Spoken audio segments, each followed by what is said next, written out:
On le disait tout à l'heure, c'est jour de fête aujourd'hui là pour les musulmans du monde entier, mais aussi très certainement pour ceux du Manitoba qui célèbrent l'Aïd el-Adha, aussi appelé Aïd el-Kébir ou Tabaski en Afrique de l'Ouest. Il s'agit de la fête la plus importante pour les musulmans et aujourd'hui, il y a des activités qui auront lieu pour marquer la journée, et notamment des prières organisées pour les francophones au Centre culturel franco-manitobain. Et on a le plaisir d'accueillir Cher Moulay, qui est porte-parole de l'Association islamique du Manitoba, pour nous en dire davantage. Bonjour, Monsieur Moulay.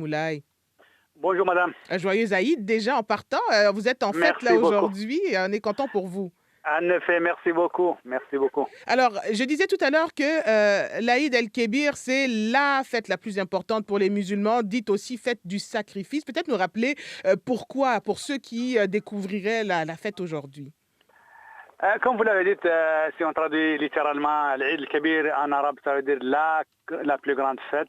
Et donc c'est la plus grande fête. Elle célèbre, si vous voulez, la fin du pèlerinage, qui est l'un des piliers de l'islam. Donc le pèlerinage finit ces jours-ci. Hier était le dernier jour en fait du pèlerinage. Et donc comme pour la fête qu'on a eue il y a 2 mois, qui célébrait la fin du Ramadan, toutes les fêtes des musulmans célèbrent en fait la fin de l'accomplissement d'un des piliers de l'islam.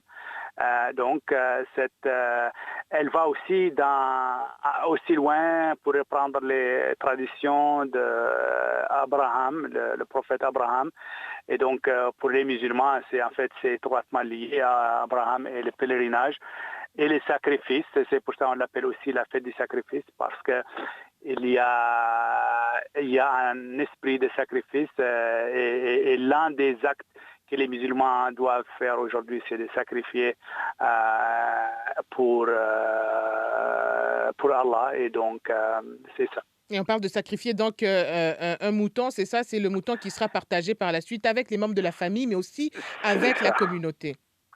C'est ça, en théorie, c'est en 3 tiers, un tiers qui va être donné aux pauvres, un tiers qui est partagé avec les amis proches et un tiers pour la propre famille. Et donc, il y a les associations ici musulmanes, elles en font souvent, elles vont faire don dans certaines banques alimentaires, mais aussi à la mosquée, il y a des familles qui sont dans des besoins, et qui peuvent aller, qui vont être parrainés avec d'autres familles qui veulent donner de la viande.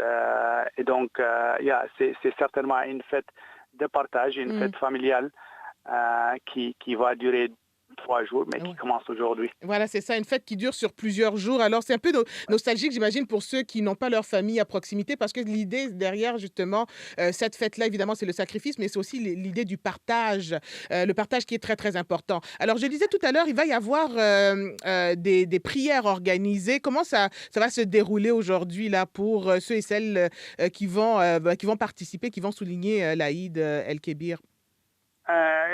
Comme vous le savez peut-être, depuis quelques années, depuis une douzaine d'années, la Manitoba Islamic Association, qui organise ces grandes prières-là, utilisait le centre des conventions pour la plus grande prière. Pour des raisons juste de conflit horaire, cet établissement n'était pas disponible, mais c'était en fait une bonne chose pour nous, parce que ça nous a permis, dès la prière de El Fitr à la fin du Ramadan, il y a 2 mois, d'organiser des prières, si vous voulez, dans des quartiers. Et donc, ça nous a permis, surtout en tant que francophone, pour la première fois, d'organiser une prière ici, au centre, Mhm. là où je suis maintenant, au centre culturel Culturel, oui. franco-manitobain. Et donc, cette année aussi, c'est cette deuxième Eid aussi, le centre des conventions n'étant pas disponible, nous sommes revenus ici, mais nous allons certainement continuer cette tradition, pour même quand le centre de convention est disponible, parce que c'est la seule façon qui nous permet d'offrir un service à la communauté francophone en français. Et aujourd'hui, on organise 2 prières. Il y a une qui vient juste de finir, parce qu'elle a commencé à 8h15, Mm. parce que on ne peut pas, la salle Jean-Paul Aubry ne peut accueillir que 500 personnes, et donc nous avons eu, pour chacune des 2 prières, 450 réservations. Mm. Et donc la deuxième va commencer à 9h30.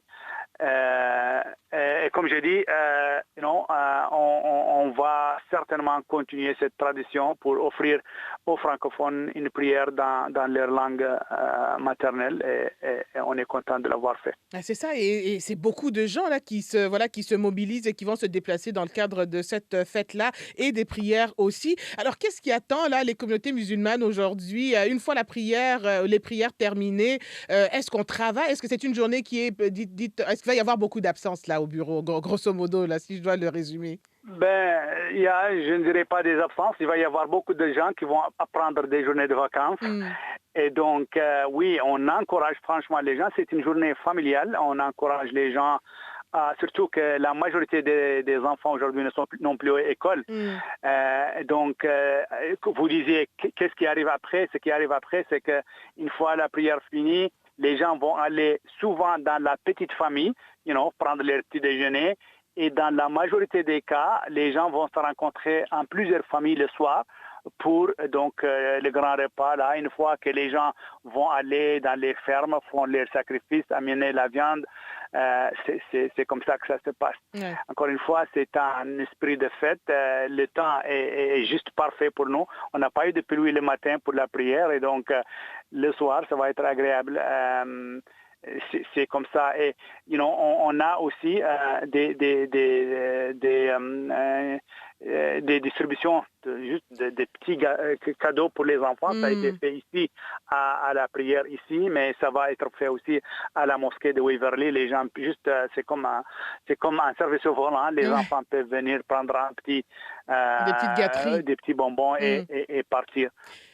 Vous disiez une chose importante là concernant justement l'Aïd et comme la fin du Ramadan aussi, la notion de partage. Et il y a un tiers, vous disiez, du mouton qui doit être redonné notamment aux personnes dans le besoin. Qu'est-ce qui est organisé dans ce sens? Parce qu'on le sait, il y a des familles par les temps qui courent là qui ont du mal justement à joindre les deux bouts là avec l'inflation, la hausse du coût de la vie. Le prix du mouton a augmenté aussi là dans les derniers mois. Alors, qu'est-ce qui existe pour justement, qu'est-ce qui va être fait pour ces familles qui sont dans le besoin? C'est vrai qu'à la Manitoba Islamic Association, il y a un projet qui est assez commençant, juste parce que c'est vrai que c'est surtout après l'inflation et tout ça, qui, si vous voulez, de parrainer, si vous voulez, des familles qui veulent donner à des familles qui veulent qui peuvent recevoir, par exemple, sans qu'elles se rencontrent. Mais c'est par exemple, juste vous dites, moi, je vais donner ça à tel jour. Et, il y a une liste des gens qui sont dans le besoin aussi, ils savent qu'ils peuvent venir à la mosquée pour les prendre, parce que, on n'a pas les ressources pour conserver toute cette viande-là. Il y a une association qui faisait ça avec même les habitants du nord du Manitoba.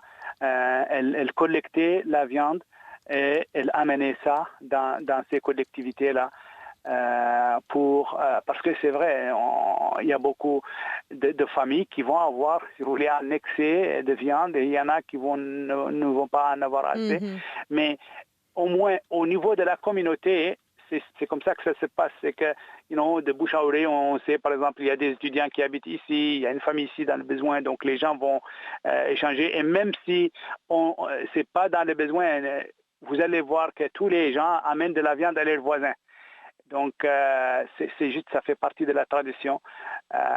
Et donc, c'est comme ça que ça va se passer. En tout cas, on vous souhaite de bien en profiter, de manger bien du mouton aussi lors de beaucoup. cette fête-là. Je rappelle que c'est plusieurs jours, justement, c'est 3 jours de célébration au cours des journées au cours desquels les membres de la communauté musulmane vont donc célébrer en famille l'Aïd El-Kébir qui débute aujourd'hui. Et donc, avec des prières, vous avez dit, il y en a une qui avait lieu à 8h15 au Centre culturel franco-manitobain. La prochaine aura lieu à 9h30. Alors, il ne me reste plus qu'à vous souhaiter un joyeux Aïd, Monsieur Moulay, à vous et à toute la communauté musulmane. Merci beaucoup d'avoir été avec nous. Bonne journée. Bye bye. Au revoir.